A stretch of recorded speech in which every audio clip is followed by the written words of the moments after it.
Sasagutin ko naman itong tanong ni Boss Emeline Balingit. Special shoutout nga para sa iyo, boss. Sana po mapanood niyo po ito. At ito nga pala yung tanong niya sa akin sa comment section. Tanong ko lang po, bakit po kaya ang CP ko po ay ayaw mag-accept ng kahit anong SIM? Baka po pwede niyo po akong matulungan. Okay, pero for disclaimer lang muna mga boss, ito pong isasagot ko mga boss ay hindi po solusyon sa katanungan niya. Dahil yung tanong niya kasi, wala pong siyang binanggit kung ano po yung status na lumalabas kapag naglalagay siya ng SIM card. Meron po kasing tatlong possible yan.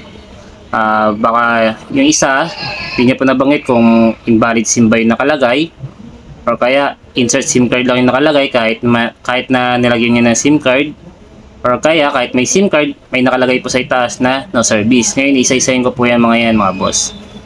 Kapag invalid SIM card po yung nakalagay sa inyong mga cellphone, tapos kahit pa nandyan po yung SIM card nilagay nyo na, tapos may makita po kayong invalid SIM card, ang ibig sabihin po niya mga boss ay kailangan nyo pong ipa-open line yung inyong mga cellphone or inyong mga Android phone. Ibig sabihin, baka nakalock po yan sa isang SIM card, kaya po kapag kahit anong SIM card po yung ilagay ninyo ay hindi po yan mare-register o hindi po yan tatanggapin ng inyong mga cellphone. Especially yan nangyayari sa mga pinapadala ng mga cellphone galing sa ibang bansa.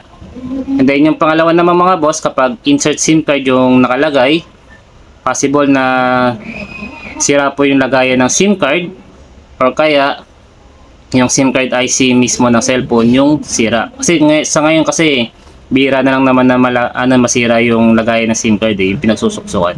Bihira na lang yung masira. So possible din yung SIM card IC kung bakit hindi niya binabasa yung mga SIM card na nilalagay doon sa kanyang cellphone.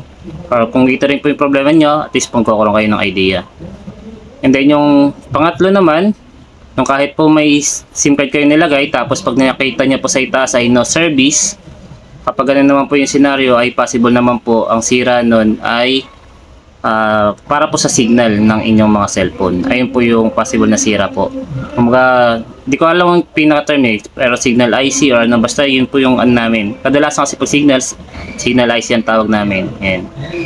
So, yun lang mga boss. Sana po ay makatulong sa inyo itong video na ginawa ko.